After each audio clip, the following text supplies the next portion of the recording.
নবীজিকে প্রশ্ন করা হলো, নবীজি সবচেয়ে চালাককে, বুদ্ধিমানকে?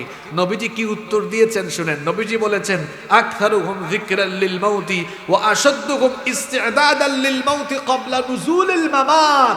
সবচেয়ে বুদ্ধিমান হলো সেই ব্যক্তি যে ব্যক্তি মৃত্যুর কথা বেশি বেশি স্মরণ করে মৃত্যু পরবর্তী জীবনের জন্য দুনিয়ার জীবনে বেশি বেশি নেক আমল করে, যে সবচাইতে চালাক এবং বুদ্ধিমান সে। সুবহানাল্লাহ। গুনাহ থেকে বাঁচতে হলে কোন জিনিসটার কথা স্মরণ রাখতে হবে? মৃত্যু। এই মৃত্যু অবধারিত, আসবে, এখন হোক পরে হোক, আজ হোক কাল হোক, আসবেই আসবে। নাম্বার 4, গুনাহ থেকে বাঁচতে হলে নফসের গোলামি ছেড়ে দিতে হবে। আপনাদের কষ্ট হচ্ছে? নফসের গোলামি ছেড়ে দিতে হবে। মন যা চায় সেটা করা যাবে। মন চায় পাশের বাড়ির জরিনাকে একটা মেসেজ দেই, পাশের বাড়ির সকিনাকে একটু টিজ করি, মন চায় আমি একটু সুদে টাকা দেই, মন চায় একটু ঘুষ খাই, মন চায় একটু বাবা খাই, মন চায় একটু নেশা করি, মন চায় এইটা করি ওইটা করি। মন যেটা চায় সেটা করা যাবে না, নফসের গোলাম হওয়া যাবে না। গোলাম হতে হবে কার? ফজরের আজান হয়েছে, মন চায় আর একটু ঘুমাই, আর আল্লাহ চান আমি নামাজে যাই। যে ব্যক্তি মনের চাওয়াকে প্রাধান্য দিয়ে নামাজে গেল না, সে হলো নফসের গোলাম। আর যে ব্যক্তি আল্লাহর চাওয়া প্রাধান্য দিয়ে মসজিদে গেল, সে কার গোলাম? আপনি যদি গুনাহ থেকে বাঁচতে চান, নফসের গোলামি ছেড়ে দিতে হবে, আল্লাহর গোলামি করতে হবে, আল্লাহকে ভয় করতে হবে। তাহলে আপনার জন্য জান্নাত রেখেছেন কি? এজন্য আল্লাহ তাআলা বলছেন, ওয়া আম্মা মান খাফা মাকামা রাব্বিহি ওয়া নাহান নাফসা আনিল হাওয়া ফাইন্নাল জান্নাতা হিয়াল মাওয়া। আর যে ব্যক্তি নফসের কামনা বাসনা থেকে নিজেকে সেফ রেখে আল্লাহকে ভয় করে, আল্লাহর সামনে দাঁড়ানোকে ভয় করে জীবন যাপন করে, ওই ব্যক্তির জন্য জান্নাতকে আবাসস্থল যিনি বানিয়ে দিবেন, গলার আওয়াজ বড় করে বলেন তিনি কি? হ্যাঁ যুবকেরা, আপনারা বলেন নফসের গোলাম হবেন না আল্লাহর গোলাম হবেন? মন যা চায় আমি তাই করব।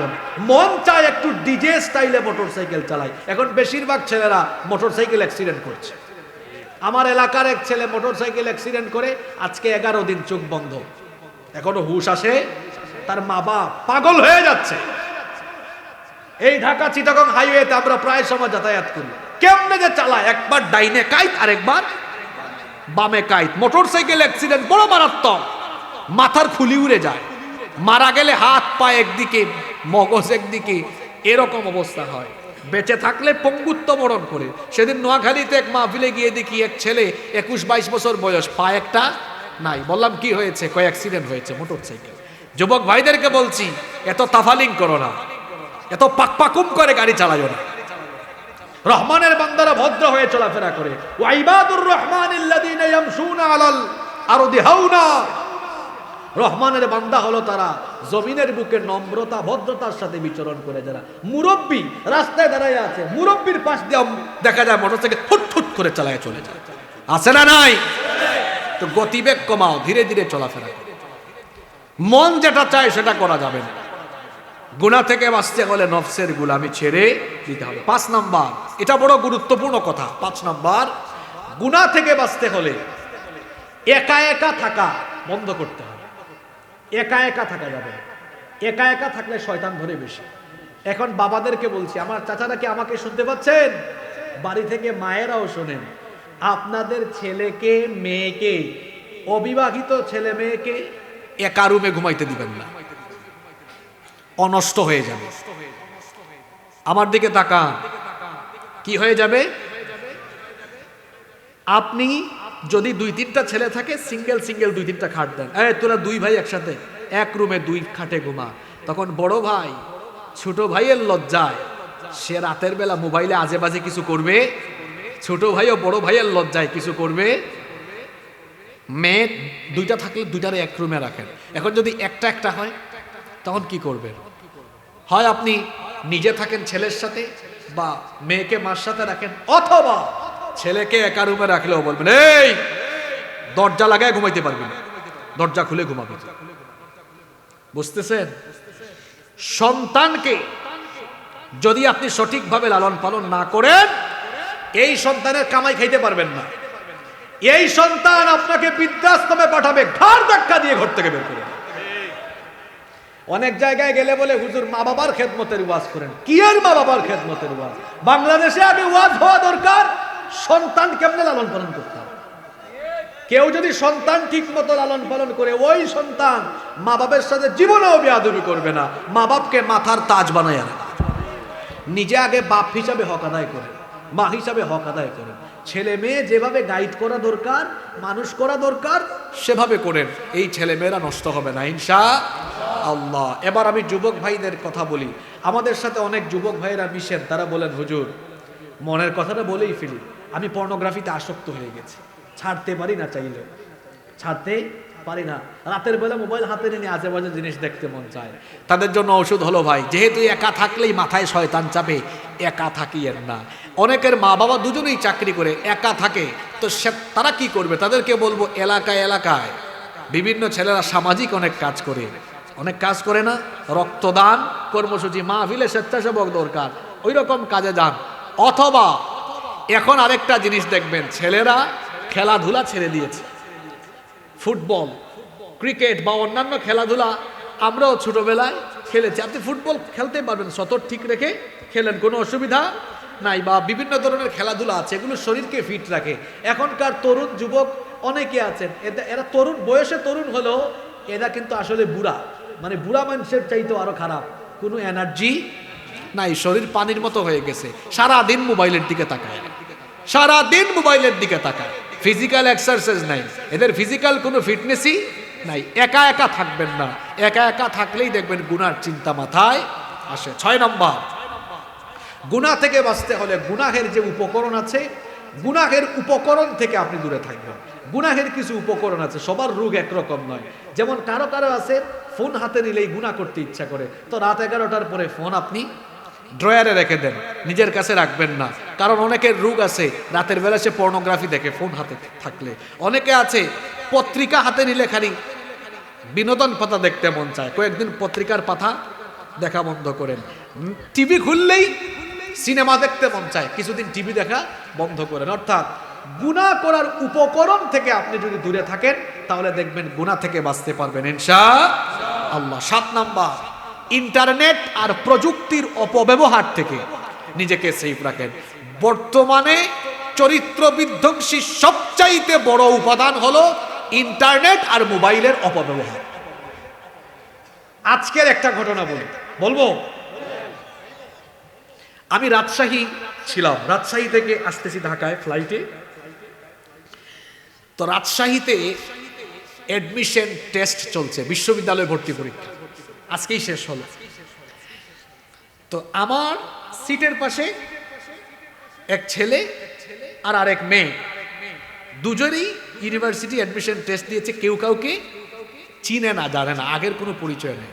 তো দুজনই বসেছে। এখন হঠাৎ করে আমি সাইড থেকে সব শুনতেছি, যেহেতু একই বিমানে শোনা যাবে না কাছাকাছি থাকলে। মেয়ে জিজ্ঞেস করেছে তোমার নাম কি? ছেলে তখন নাম বলল। এই নাম বলা থেকে শুরু করে এই 40 মিনিটে তারা যে কত গল্প করলো, শেষ পর্যন্ত তারা ফেসবুক আইডিও বিনিময় করলো, হোয়াটসঅ্যাপে ওয়েড হইলো, ফোন নাম্বারও নিয়ে ফেললো। আজকে কি চলতেছে এটা তারাই জানে। বুঝতে পেরেছেন কথা? বেশিরভাগ যুবক তরুণের চরিত্র এখন নষ্ট হচ্ছে মোবাইল আর ইন্টারনেটের অপব্যবহারের কারণে। আগে মোবাইল ছিল না, পাশের বাড়ির কোনো মেয়েকে পছন্দ হইল, আহারে বলাও যাইতো না, কথা বলাও যাইতো না। কেউ চিঠি লিখে ধরা খাইলে মানুষ তাদের পিটাইছে। আর এখন কাউরে পছন্দ হইলে উকি ঝুঁকি মারা লাগে না, তার নাম দিয়ে ফেসবুকে সার্চ মারে। শুধু যদি আইডিটা পায় তো রিকোয়েস্ট দেওয়ার পরেই ইনবক্স মারে, অথবা ফোন নাম্বার কালেক্ট কইরা তারপরে যোগাযোগের চেষ্টা করে। যে সকল তরুণ যুবক ছেলেরা, বিশেষ করে ছাত্র জামানায় যারা মেয়েদের পিছনে ঘুরঘুর করে, এরা সারা জীবন বেজ্জতির জীবন যাপন করবে, এদের ক্যারিয়ার সুন্দর হবে না। আপনি কেন মেয়েদের পিছনে ঘুরঘুর করবেন? আরে ভাই, নিজেকে এমন যোগ্যতায় নিয়ে যাতে করে মেয়েদের বাপরা আপনার কাছে মেয়ে বিয়ে দেওয়ার জন্য ঘুর ঘুর ঘুর ঘুর করে পেছনে লাইন ধরে। এমন যোগ্যতায় নিজেকে নিয়ে যান। আপনি পড়াশোনা করেন, ভালো করে পড়াশোনা করেন, গবেষণা করেন, পড়াশোনা করে একটা ভালো জায়গায় আপনার অবস্থান তৈরি করেন, নিজের চরিত্র ঠিক করেন। আপনি দেখবেন যখন আপনার কেরিয়ার ভালো হবে, চরিত্র ভালো হবে, দাউদ কান্দির সব সুন্দরী সুন্দরী মেয়ের বাপ আপনার কাছে লাইন ধরে দাঁড়াবে, বাবা আমার একটা মেয়ে আছে, এই মেয়েকে বিয়ে দিতে চাই, বিয়ে করবেন। লাইন ধরে আপনার পিছে ঘুরবে, আপনি লুচ্চা বদমাশের মতো আপনি ঘুরা লাগবেন। নিজের ব্যক্তিত্ব তৈরি করেন, নিজেকে এমন যোগ্যতায় নিয়ে যান যাতে করে আপনার পিছনে মানুষ ঘুরে। আল্লাহ বুঝার তৌফিক দান করেন। নাম্বার 8, এটা বড় গুরুত্বপূর্ণ বিষয়। গুনাহ থেকে বাঁচতে হলে অসৎ সঙ্গ ছেড়ে দিতে হবে। কথায় আছে সৎ সঙ্গে স্বর্গবাস, অসৎ সঙ্গে সর্বনাশ। গুনাহ থেকে বাঁচতে হলে গুনাহের চর্চাকারী লোকদের কাছ থেকে দূরে থাকতে হবে। একটা উদাহরণ দেই আপনাদেরকে। আপনার গায়ে যদি আপনি আতর লাগান, আতর মাখেন, আতর মাখানো এই কাপড়টা যদি আলমারিতে নিয়ে অন্য কাপড়ের সাথে রেখে দেন, তাহলে দেখবেন এই আতরের গ্রান অন্য কাপড়ে যাওয়ার সম্ভাবনা আছে না নাই? সিগারেট খেয়েছেন, সিগারেটের ধোঁয়া যদি আপনার কাপড়ে লাগে, সিগারেটের দুর্গন্ধযুক্ত কাপড় যদি আলমারিতে নিয়ে রেখে দেন, দেখবেন সিগারেটের দুর্গন্ধ অন্য কাপড়েও মিশে যাওয়ার সম্ভাবনা আছে না নাই?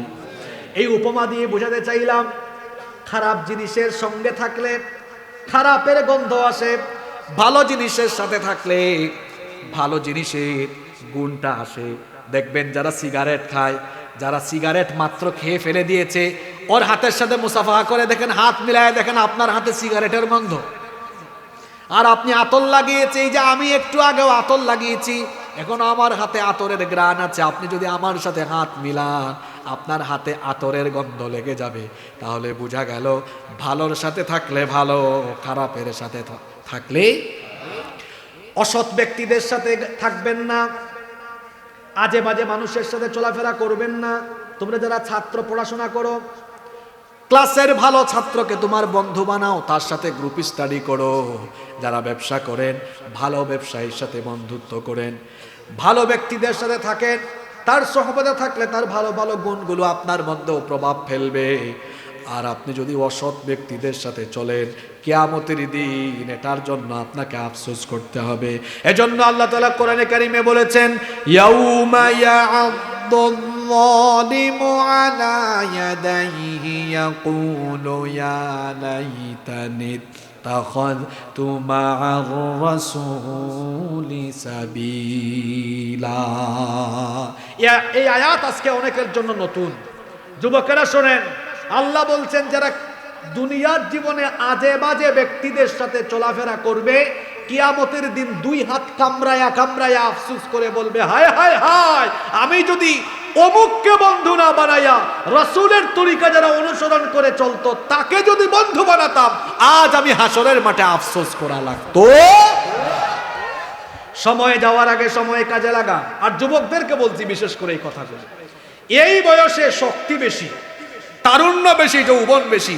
এই বয়সে আপনাদেরকে অনেকে টার্গেট করেও বেশি। অনেকে আছে তার চেয়ারের জন্য, তার ক্ষমতার জন্য আপনাকে বুঝায়া ফুসলায়া আপনাকে সে তার সামনে পিছনে চামচার মতো ব্যবহার করতে চায়। আমার যুবক ভাইয়েরা বুঝে না, হারে আপনার তারুণ্য আর যৌবন কারো চামচামি করার জন্য দেওয়া হয় নাই, এই যৌবন দেওয়া হয়েছে আল্লাহর ইবাদত করার জন্য। আপনি কেন আরেকজনের চামচামি করবেন? আপনি নিজেকে এমন যোগ্যতায় নিয়ে যান যাতে গোটা দুনিয়া আপনার পিছনে ঘুরে। ছাত্রদের উদ্দেশ্যে কথাগুলো বলে গেলাম। তোমরা অনেকে কলেজে বিশ্ববিদ্যালয়ে পড়ো, তখন তুমি পড়াশোনায় মনোযোগী না হয় অমুক ভাই তমুক ভাই অমুক তমুকের চামচামি করতে কে বলেছে তোমাকে? কিসের চামচামি করো? তুমি চামচামি বন্ধ করো। তোমাকে চামচামি করার জন্যই তারুণ্য আর যৌবন দেওয়া হয় নাই। তুমি চামচা হয়ে বেঁচে থাকো না, আল্লাহর গোলাম হয়ে বেঁচে থাকো। কথাগুলো মগজের ভিতরে ঢুকানোর চেষ্টা করো। ছাত্রদেরকে বললাম কথাগুলো, আর তরুণদেরকে, এর নামে তার নামে স্লোগান দাও। কেন তোমার গলা দিয়ে আল্লাহর নামের স্লোগান বের হয় না? কে তোমার গলাকে চেপে ধরলো? অমুক তমুককে নেতা বানিয়েছো, কোনো বাপ কাজে আসবে না, শুধুমাত্র কাজে লাগবে মুহাম্মাদুর রাসূলুল্লাহ সাল্লাল্লাহু। হাসরের মাঠের একটা ঘটনা মনে পড়লো, বলবো? এটা আমার বানানো ঘটনা, কোরআনে এই ঘটনা তুলে দিয়েছেন কি? বেঈমান, গুমরাহ, পথভ্রষ্ট, ইসলাম বিদ্বেষী লোকদেরকে নেতা বানিয়ে যারা অনুসরণ করবে, হাসরের মাঠে ওই ভণ্ড নেতা আর অনুসারীদের সাক্ষাৎ হবে। সেই ভণ্ড নেতা আর অনুসারীদের যখন হাসরের মাঠে জাহান্নামে দেখা সাক্ষাৎ হবে, কর্মীরা তাদের নেতাদেরকে আটকায় দিবে। আটকায় দিয়ে তাদের নেতাদেরকে কি বলবে? আল্লাহ সূরা ইব্রাহিমের মধ্যে তুলে দিয়েছেন, ফাকালা দুআফাউ লিল্লাযীনা ইসতাকবারু ইন্না কুন্না লাকুম তাবাআন ফাহাল আনতুম মুগনুনা আন্না মিন আযাবিল্লাহি মিন শাই। কর্মীরা নেতাদেরকে বলবে, যুবক ভাইরা শুনেন কথাগুলো, এই আয়াত শোনার পরেও যে ব্যক্তি বুঝবে না, আমি মনে করব তার মগজে, তার মাথায় শয়তান পেশাব করে দিয়েছে। এত সোজা কথা যদি সে না বুঝে, আটকায় দিয়ে বলবে, দাঁড়া, ইন্না কুন্না লাকুম তাবাআন, নিশ্চয়ই আমরা আপনাদের অনুসারী ছিলাম, যা বলেছেন তাই করেছি, আপনাদের হুকুম মেনে আকাম কুকাম করে জাহান্নামে এসেছি। দুনিয়াতে আপনাদের হুকুম মেনে ধরা খাইলেও আপনারা বাঁচাইছেন। এই ওসি কারে ধরছো? এটা আমার লোক, ছাড়ো তাড়াতাড়ি। আছে না নাই এরকম? বহুত সাপোর্ট দিয়েছেন, শেল্টার দিয়েছেন, আজকে বাঁচান। ফাহাল আনতুম মুগনুনা আন্না মিন আযাবিল্লাহি মিন শাই। আজকে আল্লাহর আযাব থেকে বাঁচানোর জন্য কিছু করেন, চেষ্টা তদবির চালান, পারবে? জোরে বলেন, পারবে? নেতারা তখন বলবে, চুপ, এত লাফাইস না, শোন, লাউ হাদানাল্লাহু লাহাদাইনাকুম, আল্লাহ যদি আমাদেরকে হেদায়াত দিতেন তাহলে আমরাও তোদেরকে হেদায়াত দিতাম। আমরা নিজেরাই তো হেদায়াত বঞ্চিত ছিলাম, তো তোদেরকে কেমনে হেদায়াত দিতাম? আজকে আমাদেরকে দোষারোপ করে এখানে লাফালাফি করো না। নেতারা তখন বলবেন, সাওয়াউন আলাইনা আজাজিনা আম সাবারনা মা লানা মিন মাহিস। আজকে ধৈর্য ধরো আর না ধরো, এই জাহান্নামে তোমাদের অবস্থা আর আমাদের অবস্থা সাওয়া, মানে সমান সমান। কর্মীরা মানবে না, তারা বলবে না আমরা এটা মানি না। আল্লাহ বলবেন, কে আবার কি মানো না? কর্মীরা তখন বলবে, আল্লাহ, আমাদের নেতারা বলে আজ নাকি তাদের আর আমাদের আযাব সমান সমান, আমরা এটা মানি না। আল্লাহ বলবেন, তো তোমরা কি চাও? তখন কর্মীরা তাদের ভণ্ড নেতাদের বিরুদ্ধে আল্লাহর কাছে আবেদন করবে দুইটা। জোরে বলেন, কয়টা? এক নম্বরে বলবে, আল্লাহ, আমরা এদের সামনে পিছনে দুনিয়ায় চামচামি করেছি, আমাদেরকে ব্যবহার করেছে, বেইজ্জত করতে পারি নাই, সব সময় ইজ্জত দিয়েছি এদেরকে। আজ আপনি এদেরকে আমাদের সামনে ফেলে দেন, নাজআলহুমা তাহতা আকদামিনা লিয়াকুনা মিনাল আসফালিন। আজকে আমাদের পা দিয়ে এদেরকে পারাবো, পদদলিত করে তারপরে জাহান্নামে যাব। নেতাগুলারে কর্মীরা সেদিন পা দিয়ে উষ্টা দিবে, পা দিয়ে পারাবে। দুই নম্বরে তারা বলবে, আল্লাহ, এরা বলে আযাব নাকি সমান সমান না, আজকে সমান সমান আপনি আযাব দিয়েন না। আপনার কাছে আমাদের দাবি হলো, রব্বানা আতিহিম দিআফাইনি মিনাল আযাবি ওয়াল আনহুম লানান কাবীরা। আজ জাহান্নামে আমাদেরকে আপনি যে আযাব দিবেন, আমাদের নেতাগুলারে আপনি ডবল করে দিবেন। বুঝ এবার মজা। ও যুবক ভাইয়েরা, কোথায় দৌড়ান আপনারা? দাড়ি নাই, সুন্নত নাই, নামাজ নাই, কোরআন সুন্নাহর চর্চা নাই, এমন বেঈমানদের সাথে গিয়ে চলাফেরা করে কেন আপনি আপনার জীবন যৌবন নষ্ট করছেন? আপনি তার সাথে চলাফেরা করবেন রাসূলের সুন্নাত যার ভেতরে রয়েছে। আল্লাহ বুঝার তৌফিক দান করে দেন। বলছিলাম, গুনাহ থেকে বাঁচতে হলে অসৎ ব্যক্তিদের সঙ্গ ছাড়তে হবে, সৎ ব্যক্তিদের সাথে চলাফেরা করে। আতরের সাথে থাকলে আতরের গ্রাম, মদখুরের সাথে থাকলে মদখুর হওয়া যাবে। আল্লাহ বুঝার তৌফিক দেন। কষ্ট হচ্ছে না তো? আমি আর বেশি সময় নিব না, 10 মিনিটে শেষ করব। মনোযোগ আছে না আপনাদের? বাকি পয়েন্টগুলো খুব গুরুত্বপূর্ণ। 9 নাম্বার, গুনাহ থেকে বাঁচতে হলে নিজেকে নিয়ন্ত্রণ করা শিখতে হবে, আত্মনিয়ন্ত্রণ যেটাকে বলে। রাস্তা দিয়ে সুন্দর মেয়ে যাচ্ছে, মনটা চায় তাকাই না, আমি তাকাবো না, আমার চক্ষুকে নিম্নগামী করব, চক্ষুকে নিয়ন্ত্রণ করব, হুকুমটা কার? জবান দিয়ে অনেক কিছু বলতে মন চায়, এই জবান দিয়ে বাজে কথা বের করব না, এটাকে নিয়ন্ত্রণ করব, হুকুম কার? সাংবাদিকতা করি আমি, চাইলেই ইসলামের বিরুদ্ধে কলম ধরতে পারি, না আমি লিখব না, এই হাতকে নিয়ন্ত্রণ করব কার জন্য? এভাবে নিজের অঙ্গ প্রত্যঙ্গ আর নিজেকে নিয়ন্ত্রণ করা শিখতে হবে, তবেই গুনাহ থেকে বাঁচতে পারবেন ইনশাআল্লাহ। 10 নাম্বার, গুনাহ থেকে বাঁচতে হলে নিজের মধ্যে লজ্জাশীলতার গুণ ডেভেলপ করতে হবে, হায়া শরম। যার মধ্যে হায়া নাই, শরম নাই, তার মধ্যে কি নাই? ঈমান নাই। আচ্ছা বলেন তো, কেউ কি আপনাদের বাপের সামনে, আপনার আব্বুর সামনে আপনি কি কোনো খারাপ ভিডিও দেখবেন? জোরে বলেন। কেউ কি তার মায়ের সামনে আজে বাজে ভিডিও দেখবে? তাহলে আব্বা আম্মার সামনে দেখবে না। এখন আপনি একা আছেন, আব্বু নাই আম্মু নাই, আব্বু আম্মুকে লজ্জা পাওয়া দরকার বেশি না আল্লাহকে লজ্জা পাওয়া দরকার বেশি? তা আপনি তো যখন একা হন তখন তো আজে বাজে কাম শুরু করে দেন। তো আল্লাহকে ভয় করেন না, কিংবা এই লজ্জাশীলতার গুণ আপনার ভিতরে, লজ্জাশীলতার গুণ ডেভেলপ করেন। গুনাহ করার পরে কিংবা গুনার চিন্তা মাথায় আসার পরে বা পাপ করে ফেলার পরে লজ্জা আসা, এটা মুমিনের বৈশিষ্ট্য। আর হায়া শরম যার মধ্যে থাকে না, ও আসলে শয়তানের মুরিদ হয়ে যায়। কার মুরিদ হয়ে যায়? তাহলে হায়া শরম ডেভেলপ করতে হবে। এরপরে 11 নম্বর, গুনাহ থেকে বাঁচতে হলে বাজে চিন্তা ছেড়ে দিয়ে ভালো ভালো চিন্তা বেশি করবে। আগামীকাল সকালবেলা সকিনাকে দেখার জন্য রাস্তায় দাঁড়াবো, আগামীকাল আমি এই কাজ করার জন্য এই দিকে যাব, আজে বাজে চিন্তা বাদ দেন, মাথার মধ্যে চিন্তা আনেন, আজকের রাতে আমি কয়েক রাকাত তাহাজ্জুদের নামাজ আদায় করব, ফজরের নামাজটা জামাতে আদায় করব, 5 ওয়াক্তের নামাজ জামাতে আদায় করব, বাবা মায়ের খেদমত করব, আমার এলাকার গরিব দুঃখী মানুষকে কয়েকজন ভাই মিলে সহযোগিতার চেষ্টা করব, একজন অসুস্থ মানুষ তাকে দেখতে যাব, একজন অভাবী মানুষ তার পাশে গিয়ে দাঁড়াবো। এরকম ভালো ভালো চিন্তা যখন মাথায় আনবে, তখন গুনাহ করার কোনো চিন্তাও থাকবে